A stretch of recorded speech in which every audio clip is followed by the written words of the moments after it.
आइए। नमस्कार प्रधान जी। नमस्कार दोस्तों। आज मैं जोधपुर में हूँ। मैं श्री नारायण प्रधान जी के घर पे। श्री नारायण प्रधान जी से मेरी मुलाकात बहुत साल पहले हुई थी बनारस में। वे गांडीव अखबार में पत्रकार थे। पूरा फ्रंट पेज वे बहुत सालों तक अकेले संभालते रहे और 89 में मैं मुंबई चला गया और उसके बाद से हमारा कोई संपर्क नहीं रहा। मेरी बात अपने मित्र कुमार विजय से हो रही थी और कुमार विजय ने इसके पहले जिक्र किया था कि किस तरह प्रधान जी पत्रकारिता छोड़ने के बाद अध्यापक हो गए थे और प्रधानाचार्य होकर रिटायर हुए। कल जब मैं बस में था जोधपुर की, तो कुमार विजय का फ़ोन आया और उन्होंने कहा कि मैं प्रधान जी से मिलूं क्योंकि वो जोधपुर में हैं। तो आज 11 सितंबर 2024 की सुबह मैं प्रधान जी से बातचीत करने वाला हूं। सुबह हो गई है, धूप निकल गई है और ये देखिए उनके कमरे में मैं हूँ और ये वीडियो रिकॉर्ड कर रहा हूँ। अभी बस थोड़ी देर में मैं और इस तरह से प्रधान जी आपने मुझे फ़ोन किया क्योंकि वो एसएमएस नहीं कर पा रहे थे नंबर, और प्रधान जी ने मुझे फ़ोन किया और मैंने एप्लीकेशन लगाई कि जो है मैं आ रहा हूँ और एक रात आपका मेहमान हो सकता हूँ। और इस तरह से हम यहाँ मिले लगभग 35 साल बाद। हाँ। तो प्रधान जी आपसे कल मुलाकात हुई और उसके बाद जो है हम लोगों ने बहुत सी बातें की, बनारस को याद किया। तो ये बातचीत का ये वाला जो फॉर्मेट है मैं बहुत कैजुअल ही रखना चाहता हूँ, बिल्कुल ताकि बिल्कुल जो है हम दिल की बात कर सकें। बिल्कुल। किसी चैनल के लिए नहीं है, किसी ऐसे उसके लिए नहीं है कि कोई बात हम नहीं कर सकते हैं। तो बेसिकली यादों का जो खजाना कल से खुला और मैं पूरी रात सपने में भी यही सब देखता रहा कि जो है कैसे कैसे कहाँ कहाँ, जबकि हम लोगों की मुलाकातें उस ज़माने में आप फर्स्ट फ्लोर पे गांडीव का ऑफिस था, जहाँ एक लंबा सा दालान हुआ करता था अंदर, और उसमें 3 कमरे थे और अंदर वाले कमरे में संपादक राजीव अरोड़ा जी बैठा करते थे और जैसे ही घुसते ही सामने आप बैठा करते थे। तो जैसे ही हम लोग आते थे जी। तो मुझे याद है कि वहाँ कुर्सी होने के कारण सभी लोग आपको नमस्कार करते रहे होंगे। मुलाकात हो जाती थी, जो लोग भी राजीव जी से मिलने आते थे जी तो मुझसे भी मुलाकात हो जाती थी। और जब विजय ने ये जिक्र किया कि जो है प्रधान जी, हमने कहा हाँ, उनकी काली दाढ़ी उस जमाने में एकदम मुझे नहीं लगता कि उस वक्त गांडीव में कोई दाढ़ी रखता होगा। नहीं। हाँ? मेरे अलावा कोई नहीं। आपके अलावा कोई नहीं रखता था। तो इस तरह से जो है मेरे पत्रकारिता की शुरुआत गांडीव से हुई थी और वहाँ मैं फोटोग्राफ तो छपते ही थे, मैं लिखता भी था और चित्र भी बनाता था। और चित्र बनाने का और फोटोग्राफ का दोनों का पेमेंट एक ही होता था। तो मुझे बहुत मज़ा आता था क्योंकि उसमें फिल्म नहीं लगती थी, कुछ नहीं लगता था। और राजीव जी जो है हमारे ड्राइंग भी छापा करते थे। तो सबसे पहला जो वो लगा, जो जिस तरह से विजय ने आपको इंट्रोड्यूस किया, आपके बारे में बात शुरू हुई, तो उन्होंने कहा कि आपने पत्रकारिता छोड़ के जो है अध्यापन के उसमें चले गए। तो वो क्या हुआ था, थोड़ा नटशेल में बताएं अपने बारे में, अपने ऑब्जर्वेशंस उस जमाने के बारे में। हुआ तो कुछ खास नहीं था, लेकिन काम का प्रेशर इतना ज़्यादा रहता था और उसमें अपने लिए, अपने जीवन के लिए समय बहुत कम मिल पाता था।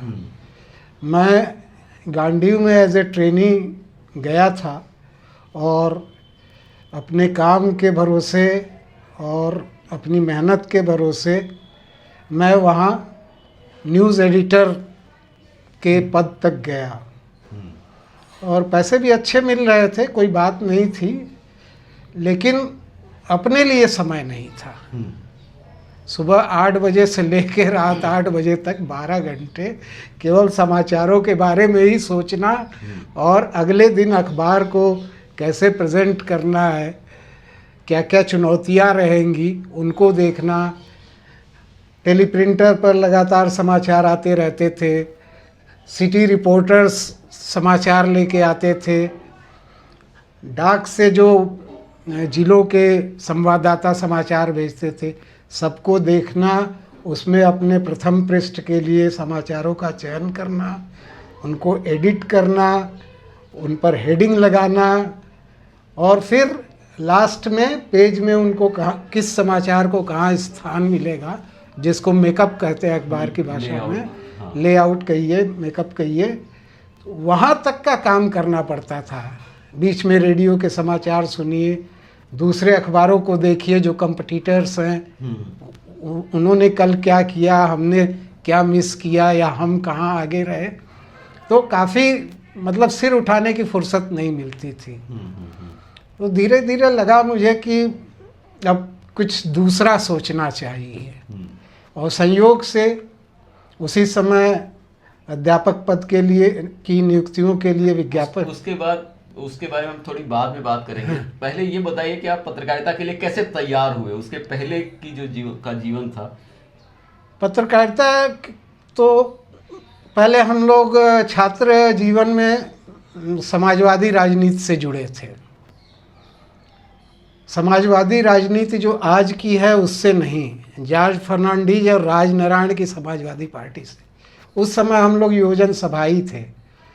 बाद में धीरे धीरे मोह भंग हुआ तो कम्युनिस्ट पार्टी की तरफ रुझान हुआ, मार्क्सवाद की तरफ रुझान हुआ। फिर वहाँ BHU में हमने AISF ज्वाइन किया।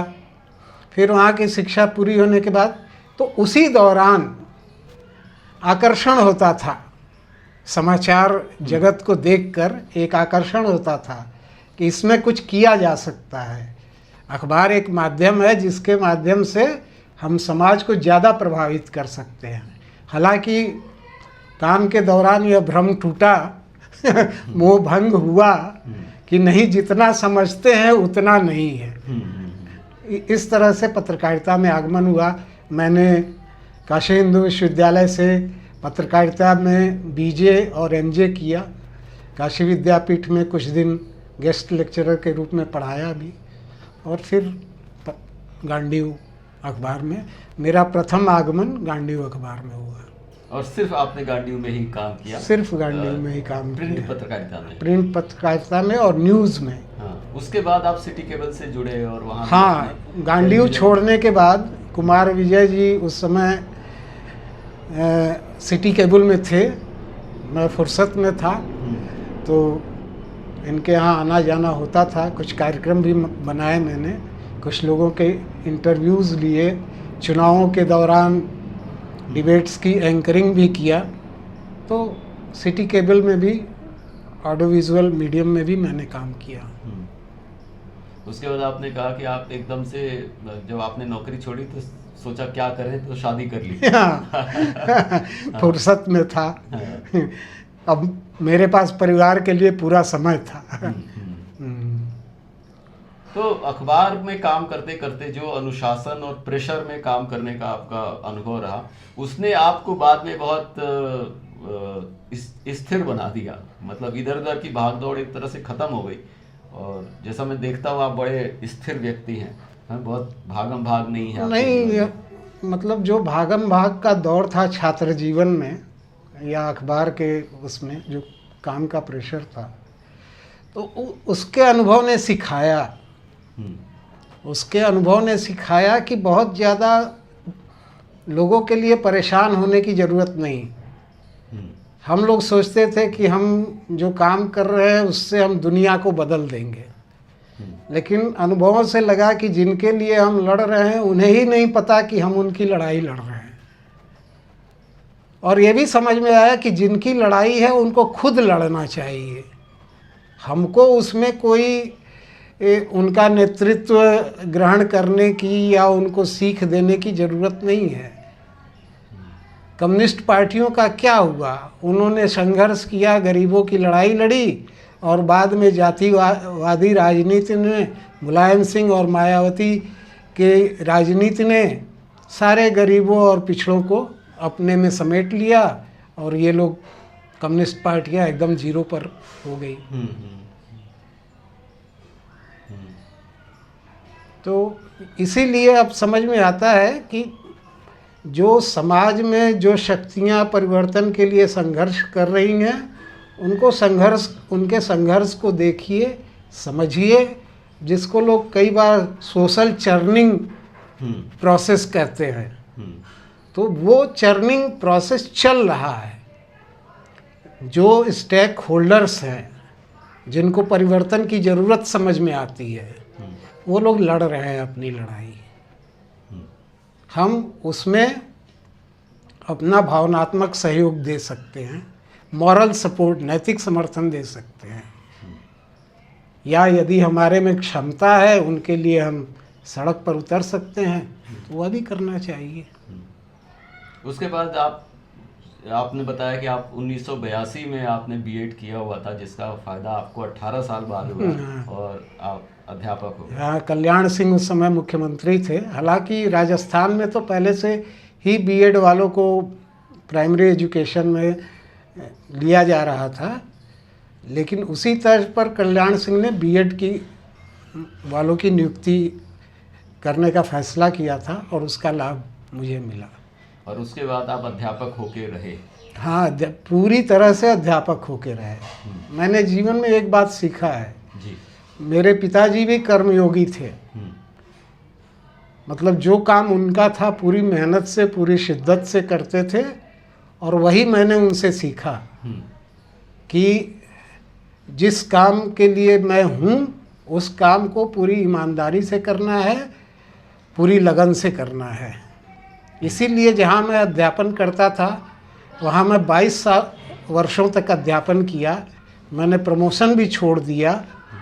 लोगों का प्यार इतना मिलता था, सम्मान इतना था कि मैं पैसे के लालच में नहीं पड़ा। अभी शिक्षा के बारे में कुछ बताइए, अपने 22 साल के अनुभव, किस तरह के बच्चे हैं और इन 22 वर्षों में आपने कैसे पीढ़ी को बदलते हुए देखा? देखिए, मैं तो गांव में शिक्षक था, और शिक्षा का संबंध जो है ना, वो अभिभावकों के आर्थिक स्थिति पर निर्भर करता है। गांव में मैंने बहुत गरीबी देखी। उनके बच्चे, उनको पता है कि मेरा बच्चा शहरों के बच्चों से मुकाबला नहीं कर सकता, तो वो शिक्षा पर बहुत ध्यान नहीं देते हैं। कुछ ही अभिभावक हैं, गरीबों के जो बच्चे हैं, जो अपने बच्चों की शिक्षा पर ध्यान देते हैं। मतलब 10%, 90% को ये मतलब ही नहीं कि उनका लड़का पढ़ रहा है, नहीं पढ़ रहा है, स्कूल जाता है, नहीं जाता है। वैसे ही बच्चे भी हैं। धीरे धीरे सरकारों ने शिक्षा में इतना प्रयोग करना शुरू कर दिया कि जो अच्छी बातें थी वो सब खत्म हो गई। और हमको लगता है कि इसमें कुछ विदेशों का भी हाथ है। लोग जाते हैं बाहर, देखते हैं, वहाँ जो सीख के आते हैं, बस्ते का बोझ कम करना है, मन पर उसको भयमुक्त वातावरण में इतना भयमुक्त कर दिया कि, और ये कर दिया कि 8वीं तक तो बच्चों को फेल करना ही नहीं है। अब बच्चों को ये समझ में आ गया है कि चाहे पढ़ो चाहे मत पढ़ो, पास तो होना ही है। बच्चों को मारने, पीटने, धमकाने, डांटने सबसे अध्यापकों को मना कर दिया। और स्थिति यह है कि आज शिक्षा का स्तर बहुत नीचे चला गया। यही बच्चे जब हायर एजुकेशन में जाते हैं तो वहाँ भी स्थिति यही है। मैं इंजीनियरिंग और मेडिकल की पढ़ाई की बात नहीं कर रहा हूँ, लेकिन बाकी दूसरे विषयों में जो बच्चे जा रहे हैं, हाई स्कूल भी पास कर लेते हैं, इंटर भी पास कर लेते हैं, फिर बीए में आ जाते हैं। नतीजा वही है, शिक्षा का स्तर कोई बहुत संतोषजनक नहीं है। हमारे यहाँ इस पर चर्चा होती थी मीटिंग वगैरह में कि कैसे बच्चों को और अच्छी शिक्षा दी जाए। तो मैं यही कहता था कि अध्यापकों के हाथ में 2 हथियार दे दीजिए, उपकरण दे दीजिए। एक तो उनको फेल करने का अधिकार और दूसरा उनका नाम काटने का अधिकार। तो देखिए शिक्षा व्यवस्था क्यों नहीं सुधर सकती है। लेकिन वो सब संभव नहीं, ये तो ऊंचे स्तर पर होता है निर्णय, उसमें अध्यापक कुछ नहीं कर सकता। अध्यापक के तो हाथ पैर बांध दिए गए हैं। इतना ज़्यादा प्रयोग है, ऐसे पढ़ाइए वैसे पढ़ाइए, और क्लरिकल वर्क बहुत ज़्यादा है, खाना खिलाइए, मतलब हर वो काम जो पढ़ाने के अलावा सारे दूसरे काम अध्यापकों को करने पड़ते हैं। जब अध्यापक अपने मूल कर्तव्य से हट गया तो शिक्षा की क्या गति होगी आप समझ सकते हैं। और अध्यापक जो है वो सोशल लैडर पे बहुत ऊपर नहीं है। भले व्यक्तिगत रूप से आपको आदर और सम्मान मिला, लेकिन जो नहीं, तो इसमें दोष अध्यापकों का भी है। यदि आप अपना काम ईमानदारी से नहीं करेंगे तो आपको सम्मान नहीं मिलेगा। मुझे सम्मान मिला इसलिए कि मैंने अपने काम को ईमानदारी से किया। मैं गांव की राजनीति में नहीं पढ़ा। मुझे स्कूल जाना, जो क्लरिकल काम होते थे वो मेरा पेंडिंग रहता था, क्योंकि मेरी फर्स्ट प्रायोरिटी थी बच्चों को पढ़ाना। तो उसमें दोष अध्यापकों का ही, समाज का ही नहीं है, दोष अध्यापकों का भी है। वो पढ़ाने के अलावा और दूसरे कामों में लगे रहते हैं। तो कुछ और कहानियाँ अगर आप शेयर करना चाहें उस ज़माने के, कैसे कुछ विद्यार्थियों को याद कर सकते हैं अध्यापन के दौर में? हाँ। नहीं, कुछ बच्चे तो बहुत अच्छे थे। अच्छे बच्चे वही होते हैं और अच्छा अध्यापक भी वही होता है जो बच्चों को प्रश्न पूछने दे, और वो बच्चे अच्छे होते हैं जिनके मन में जिज्ञासा होती है। जिज्ञासा से ही आप कोई जानकारी प्राप्त कर सकते हैं, ज्ञान प्राप्त कर सकते हैं। और यदि बच्चा कोई प्रश्न करता है तो उसका उत्तर भी आपको देना चाहिए, उसको संतुष्ट करना चाहिए, उसकी जिज्ञासा को शांत करना चाहिए। तो कई बच्चे अच्छे भी होते थे जिनका मन लगता था पढ़ने में, जो जानना चाहते थे। मैं केवल पुस्तकीय ज्ञान तक सीमित नहीं रहता था। कोई एक विषय यदि चलता था तो मैं उसको बहुत आगे तक ले जाके समझाता था, उनके स्तर से ऊंचे स्तर तक। मैं उनको बोल देता था कि अभी तुम्हें यह बात नहीं समझ में आएगी, तुम्हारे स्तर की नहीं है, लेकिन बाद में जब याद करोगे तो बोलोगे कि गुरुजी ने हमको ये बात उस ज़माने में बताई थी। तो शिक्षा का उद्देश्य यही है कि ये आपके मस्तिष्क को दुनिया से जोड़ता है, समाज से जुड़ता है कि समाज में क्या हो रहा है। आपको खूब मंडूक यदि आप हैं तो उससे बाहर निकाल के आपको समुद्र में ले जाता है कि दुनिया कितनी बड़ी है। यही काम मीडिया का भी है। वो भी दुनिया की एक खिड़की है, उसके जरिए हम दुनिया को देखते हैं। शिक्षा का भी यही काम है। तो हम लोगों के जो पत्रकारिता के जो वर्ष थे, इंदिरा जी ने टेलीविज़न केंद्र का उद्घाटन किया बनारस में, और टेलीविज़न जो है ब्लैक एंड वाइट से रंगीन हुआ, फिर इंटरनेट आया। मतलब जो परिवर्तन हमारी पीढ़ी ने देखा है मीडिया का और सूचनाओं के प्रसारण का, उसके बारे में उसको आपने कैसे महसूस किया, कैसे जिया? नहीं, ये जो संचार क्रांति है, ये मैं मानता हूँ कि इसने पूरी दुनिया को बदल दिया। एक जुमला बोला जाता है, ग्लोबल विलेज, दुनिया एक गांव बन गई है। ये जुमला चलता था, तो वह सचमुच है। हम घर बैठे आज कहीं दुनिया में कुछ भी हो रहा है तो हम घर बैठे उसको देखते हैं। कहीं फुटबॉल मैच चल रहा है, कहीं क्रिकेट चल रहा है, कहीं कोई दुर्घटना हो रही है, तो वो हम अपने घर में बैठ के देखते हैं। और इसने हमारे जीवन को बहुत आसान किया है।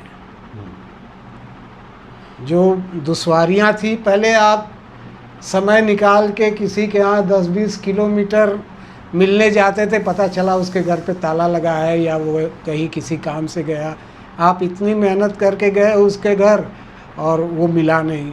लेकिन अब तो फ़ोन है, आपने बोल दिया कि घर पे हो कि नहीं, मैं आ रहा हूँ, तो आपकी ये मेहनत, घर बैठे टिकट बुक करा लीजिए, घर बैठे पैसा ट्रांसफ़र कर दीजिए, भुगतान करिए, तो सारे काम बहुत आसान हुए हैं। संचार क्रांति से बात अभी हुई और फिर आप तक पहुंच गई। दूरी कोई मायने नहीं है।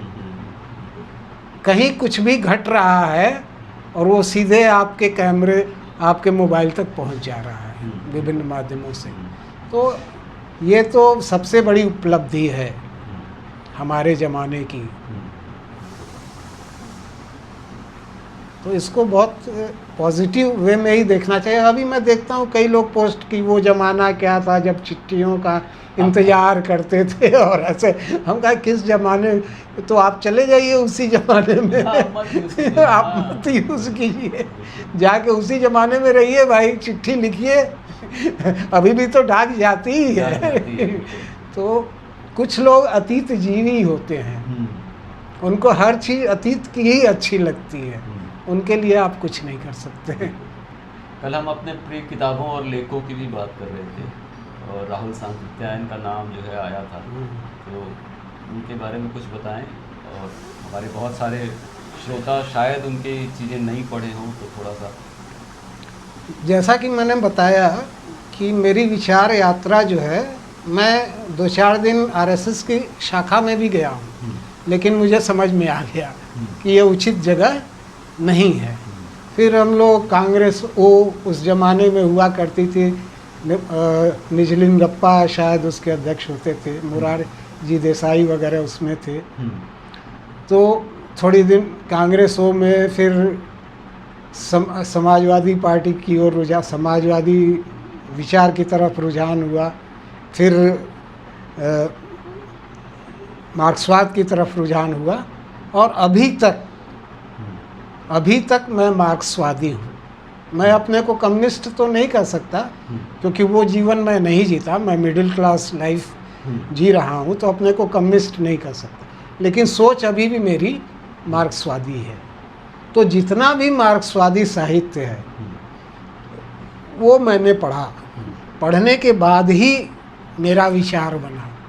और पता नहीं क्यों, मुझे नहीं लगता कि ऐसा क्यों है, मेरे घर में कोई ऐसा माहौल नहीं था। मैं बचपन से विद्रोही प्रवृत्ति का हूँ। जब बनारस में मैं CHS में पढ़ता था, तो लक्सा पर एक मकान में हम लोग रहते थे, उसमें एक बहुत भव्य मंदिर था, लक्ष्मी कुंड के किनारे, ठीक लक्ष्मी कुंड के किनारे वो मकान था, और उसी में पीछे मंदिर था, उसी मकान में हम लोग रहते थे। तो बाल सुलभ जो आकर्षण होता है, मैं मंदिर में जाके बैठता था, घंटों बैठता था, और वहाँ के पुजारी से मेरी अच्छी खासी बहस होती थी। छोटा ही रहा हूँगा, 6 में पढ़ता था, तो वहाँ के पुजारी से मेरी बहस होती थी कि आप क्यों घंटी लाते हैं, क्यों पूजा करते हैं, क्यों भोग लगाते हैं, आप उनको सुलाते हैं, उनको जगाते हैं। भगवान यदि सर्वशक्तिमान है तो आपको ये सब करने की कहाँ ज़रूरत है कि आप उनको भोग लगाएंगे, उनको सुलाएंगे, उनको जगाएंगे। तो अच्छी खासी बहस होती थी। तो वो ये प्रवृत्ति मेरी बचपन से है। और बाद में जब मैं BSc कर रहा था काशी हिंदू विश्वविद्यालय से, बॉटनी, जूलॉजी, केमिस्ट्री मेरा विषय था, तो वो जो मेरी विचारधारा थी बचपन की, धीरे धीरे और प्रबल होती गई। और BSc के दौरान ही मेरे में साहित्य पढ़ने की एक बहुत बड़ी लालसा जगी, और मैंने ढेर सारी पुस्तकें पढ़ी, ढेर सारे लेखकों के। कल मैं जिक्र कर रहा था एक लेखिका का, जिनका नाम मैं भूल रहा था बाद में, शिवानी शिवानी, हाँ हाँ, मेरे भी बहुत प्रिय लेखिका हाँ। हैं वो। हाँ हाँ। तो अब जैसे बांग्ला लेखकों में विमल मित्र, शरद चंद्र, शिवानी और इलाचंद्र जोशी, तो इसी तरह से। और जब कम्युनिस्ट पार्टी में था तो चर्चाएं होती थी, पुस्तकों पर भी चर्चा होती थी। तो उसी दौरान ये अभी क्या नाम दिया, राहुल सांकृत्यायन की किताब भी पढ़ने को मिली, वोल्गा से गंगा। उसने दिमाग खोल दिया उसने दिमाग खोल दिया। उनकी और भी तुम्हारी क्षय हो भी एक किताब है, लेकिन ये एक बड़ी साजिश है कि जो प्रगतिशील लेखकों की पुस्तकें थीं उनको आउट ऑफ प्रिंट करके मार्केट से गायब कर दिया गया, और उसके जगह पर जो प्रतिक्रियावादी शक्तियों की जो पुस्तकें हैं वो मार्केट में छा गई। तो धीरे धीरे ये विचारधारा समाप्त हो गई और कम्युनिस्ट सोवियत संघ का विघटन एक बहुत बड़ा कारण बना। तो राहुल सांकृत्यायन ने बहुत तार्किक रूप से चीज़ों को समझाया है और बहुत सरल भाषा में, आम भाषा में लिखा है, बहुत कोई लच्छेदार और वो नहीं। राहुल सांकृत्यायन को महापंडित कहा जाता था। जितनी भाषाएं वो जानते थे और जितना अध्ययन उन्होंने किया था शायद ही किसी ने किया हो। यूं ही उनको महापंडित नहीं कहा जाता था।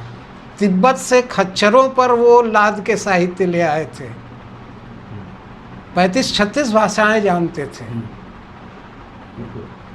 तो उतना ज्ञानी होंगे, बहुत से लोग हैं ज्ञानी, लेकिन उनकी वो पुस्तक बहुत अच्छी, जो भी पुस्तकें उन्होंने लिखी है अच्छी लिखी हैं। हाँ। लोगों को पढ़ना चाहिए। उनकी मेरी जीवन यात्रा मैंने पढ़ी थी, दोनों भाग, और वो हाँ, उन्होंने यात्रा संस्मरण वगैरह भी लिखे हैं। तो किताब है। उसके बाद फेसबुक की आपकी पोस्ट, आपकी जर्नी, किस तरह से आप फेसबुक को प्रयोग कर रहे हैं? जब मैं चंदौली में शिक्षक के रूप में कार्यरत था तो शुरू से मेरा परिवार जोधपुर में ही रहता रहा है। पत्नी भी अध्यापिका हैं,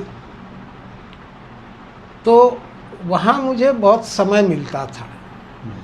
अकेले रहने से सोच विचार का बहुत समय मिलता था। और जब ये मीडियम आया, टेलीफोन लोग हर व्यक्ति के हाथ में आ गया और ये सोशल मीडिया चला, तो अकेले जब आप रहते हैं तो आपकी विचार प्रक्रिया बहुत तेज काम करती है। तो हालांकि मैं लिखने में थोड़ा आलसी रहा हूँ, लेकिन सोशल मीडिया के ज़रिए मैं अपनी बात रखता हूँ और उसी पर मैंने लिखना पढ़ना शुरू किया। लोगों के विचार भी पढ़ता हूँ, अपने विचार भी रखता हूँ, जो मुझे उचित लगता है। मैं किसी के विचार को अनुचित नहीं करता। भाई वो उसकी सोच है, उसका जैसा पालन पोषण, जैसा वातावरण रहा है, वो उस वातावरण में जैसा सोच सकता है वो सोचता है। मैं अपने अनुरूप सबको डालूँ ये उचित नहीं है। मैं क्या सोचता हूँ, क्या मेरे लिए सही है और मैं समाज के लिए क्या समझता हूँ, मैं वो विचार देता हूँ। किसी को मानना है माने, नहीं मानना है नहीं माने, कोई दबाव नहीं है।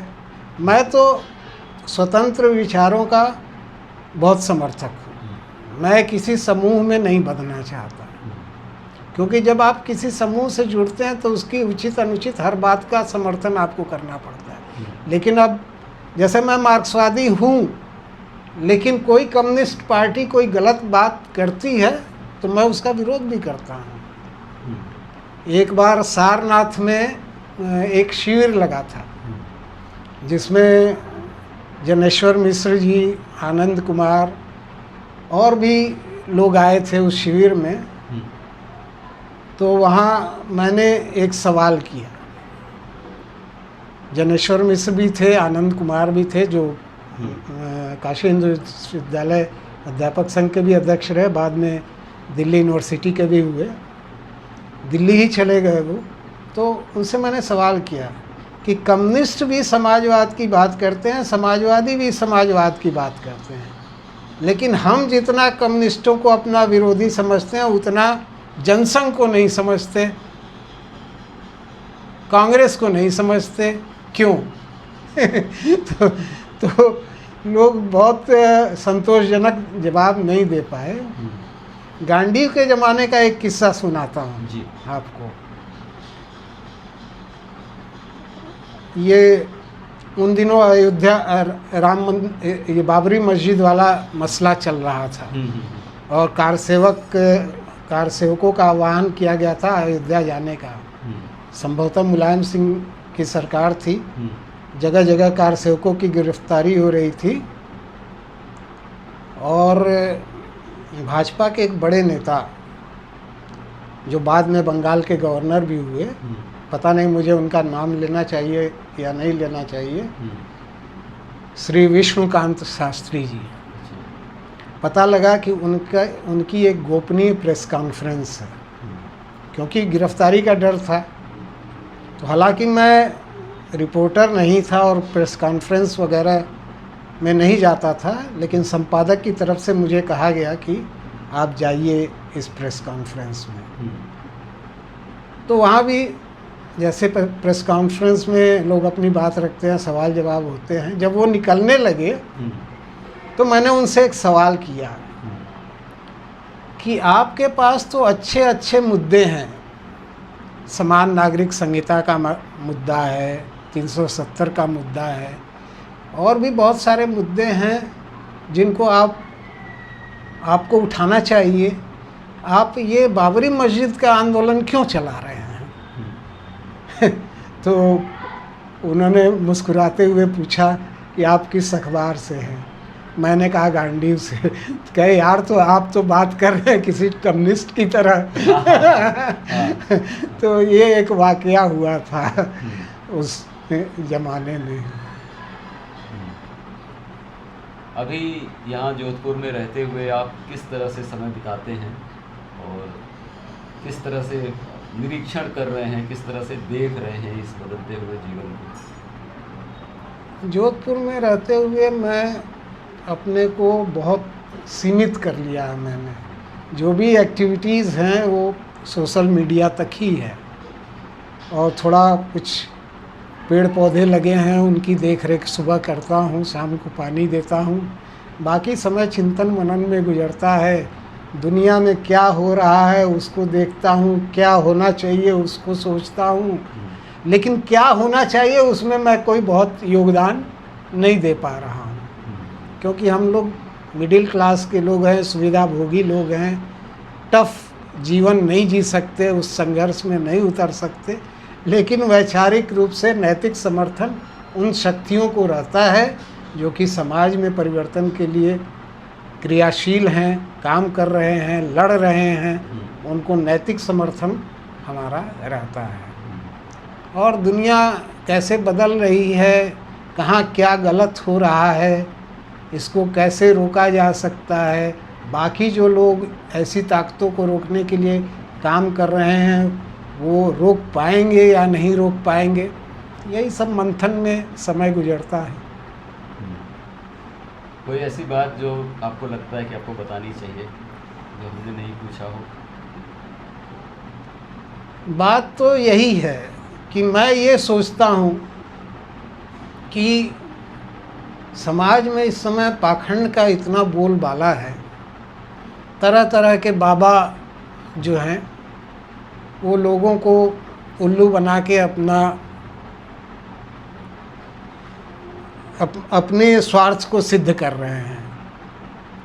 तो मेरा ये मानना है कि जब तक लोगों को इस पाखंड से दूर नहीं किया जाएगा तब तक हम कोई बड़ा सामाजिक परिवर्तन करने की स्थिति में नहीं होंगे। पहले लोगों की सोच को वैज्ञानिक बनाना होगा। मैं तो देखता हूँ कि अच्छे अच्छे पढ़े लिखे लोग, डिग्रीधारी और उच्च पदों पर आसीन लोग इन बाबाओं के चरणों में झुके रहते हैं, जो एकदम निरक्षर भी हो सकते हैं, मैं नहीं कहता कि सभी निरक्षर हैं, बहुत पढ़े लिखे भी हैं, लेकिन उनका उद्देश्य क्या है वो देखने की ज़रूरत है। और सबसे बड़ी ज़रूरत है लोगों को वैज्ञानिक सोच अपनाने की। जब तक आप इस पाखंड से दूर नहीं जाएंगे तब तक आपके जीवन के जो कष्ट हैं वो दूर नहीं होने वाले। इसमें पढ़े लिखे लोगों को सामने आना होगा, उनको बताना होगा, जो लोग नहीं समझ पा रहे हैं उनको बताना होगा कि ये पाप पुण्य और आत्मा परमात्मा और पुनर्जन्म, ये सब लोगों को मूर्ख बनाने की। आप गरीब हैं तो इसलिए हैं कि आपने पहले जन्म में कुछ ऐसे काम किए हैं क्या? ये कोई बात हुई? हमारी तो बहुत से लोगों से चर्चा होती है और मैं ये शुरू से मानता हूँ कि ईश्वर नहीं है। मेरा एक भतीजा है, वो मानता है, डॉक्टर है वो मानता है, मेरे से उसकी खूब चर्चा होती है।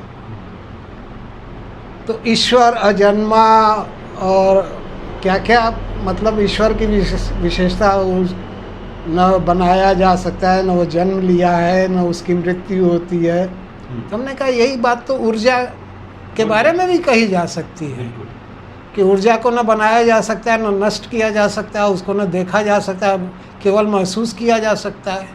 इसलिए मैं, और भगत सिंह ने भी कहा है कि एक लेख लिखा है कि मैं नास्तिक क्यों हूँ, उसमें उन्होंने बहुत अच्छा लिखा है, लोगों को पढ़ना चाहिए भगत सिंह का वह लेख। उसको पढ़ने के बाद आपका दिमाग एकदम साफ हो जाएगा कि ये जो सारे ढकोसले और पाखंड हैं इनसे दूर रहना चाहिए। तो मैं प्रकृति को मानता हूँ और ऊर्जा को मानता हूँ, क्योंकि जो विशेषताएं ईश्वर की बताई जाती हैं सब ऊर्जा में, वो सब ऊर्जा में है। लेकिन यदि आप ऊर्जा को मानेंगे तो आपको अगरबत्ती हिलाने और दिया घुमाने और ये सब करने की ज़रूरत नहीं पड़ेगी। एक जो IAS कोचिंग चलाते हैं दिव्य कीर्ति, उन्होंने भी बड़ी अच्छी बात कही कि यदि ईश्वर है तो है, उससे कोई फर्क नहीं पड़ता। वो इतना बुद्धिमान तो होगा ही कि मैं उसे लड्डू चढ़ाऊं तो उससे खुश नहीं होंगे, मतलब मैं उनका भजन करूं तब वो खुश होंगे, इतने तो वो विवेकशील होंगे ही। और यदि नहीं है तब तो कुछ करना ही नहीं है, और यदि हैं तो वो तो कर्मों को देखेंगे, ये नहीं देखेंगे कि आप कै घंटे पूजा करते हैं और कै घंटे भजन गाते हैं। तो वह भी सही है। इसलिए मैं ये सोचता हूँ कि लोगों में वैज्ञानिक दृष्टिकोण बनाने की ज़रूरत है। एक्चुअली मुझे लगता है कि जैसे तमाम आरती वगैरह हम लोग जो सुनते हैं ना, उसमें बार बार ये आता है कि मनोकामना पूर्ति।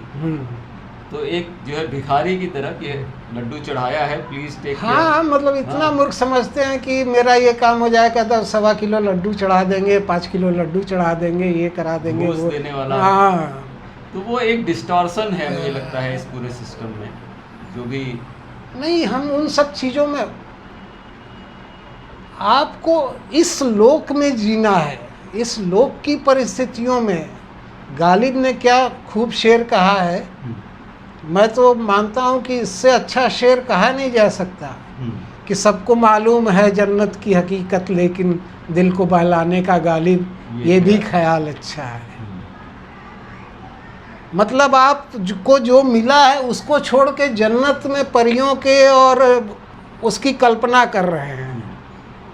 बल्कि वो भगवती चरण वर्मा का वो जो पुस्तक है जिस पर चित्रलेखा, हाँ, चित्रलेखा फिल्म बनी है, किताब का भी नाम वही है। हाँ, चित्रलेखा ही ना।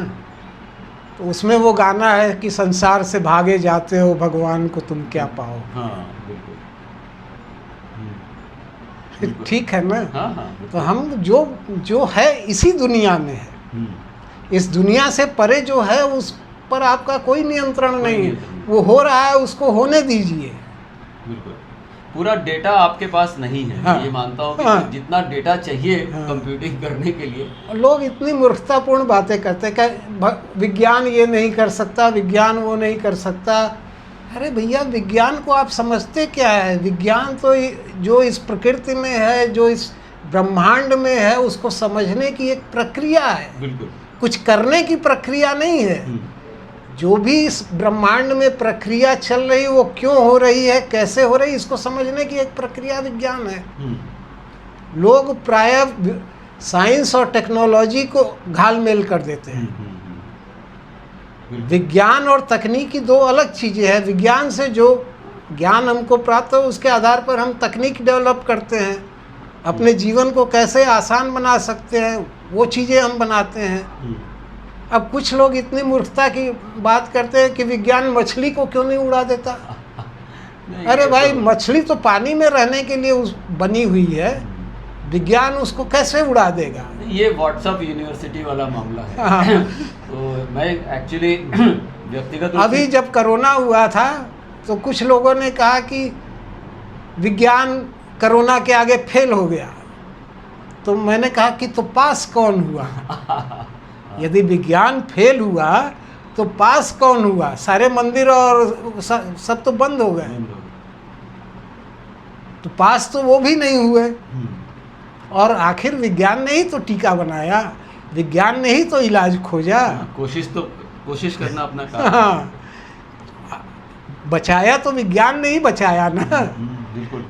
ठीक है, तमाम जो काढ़ा वाड़ा हम लोगों ने किया, ये भी तो विज्ञान ही है ना। हाँ, और क्या है।